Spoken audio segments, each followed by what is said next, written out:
Welcome back to another daily reminder with Islamic Ministries and Community Development. We are continuing our discussion about masculinity, which is known as Rajulah. The reality is that the real meaning of Rajulah, as described in the Quran and authentic Sunnah, is clear.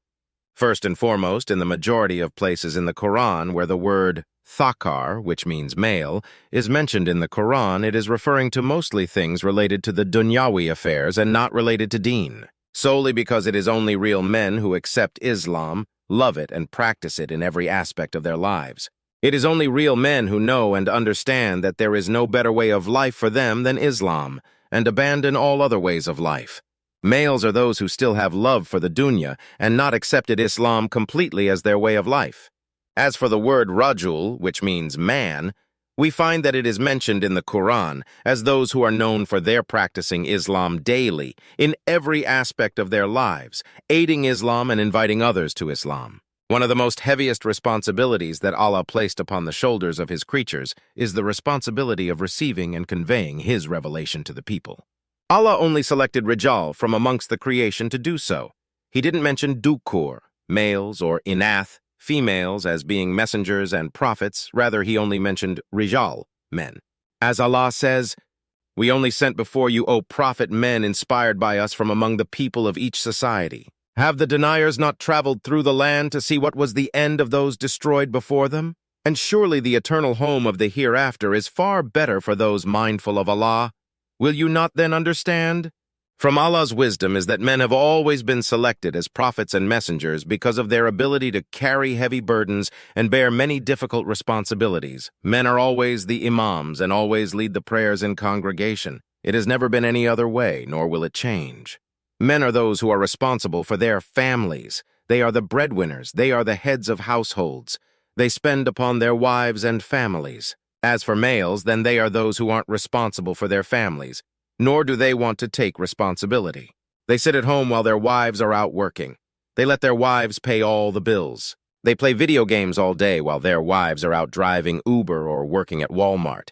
These individuals have been bamboozled. They have lost their masculinity, and they have adopted femininity and are far away from being true men, even if they think they are. The Prophet Muhammad mentioned men directly after the responsibility of the governors and said, "The man is a shepherd and responsible for his flock."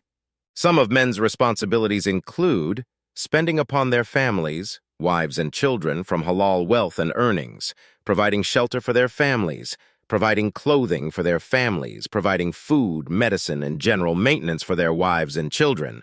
This is what true men do. They spend upon their families. When Allah mentioned who are the caretakers of women, He mentioned men and not males.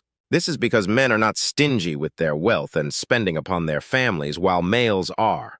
True men know that spending upon their families is one of the means of their families respecting them, honoring them, and looking up to them as the head of household and leader of the family. Males don't understand this point yet, as they haven't changed their behaviors to become real men yet. Real masculine men, Rihal, understand that once the woman takes this role of spending upon the family, then he now becomes feminine and his masculinity decreases and he is no longer considered a real man, which many times leads to his disrespect and loss of honor and nobility in his family's eyes, and the woman now takes the role as a masculine, dominant female who is the caretaker and leader.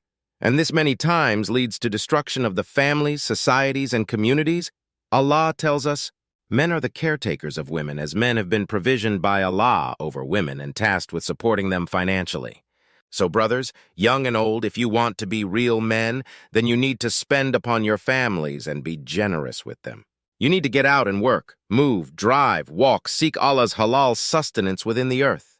And if you want to settle for being just a weak male, a pushover, a bum, a loafer, with no honor or dignity in the eyes of your wives and family, then just sit back and do nothing, and you will soon find that your wife will lose respect for you, and your home will be a very difficult place to live in. May Allah help us to be men, and not just males. Stay tuned for more daily reminders and part 3 of the masculinity discussion. Visit us online at www.macd.org.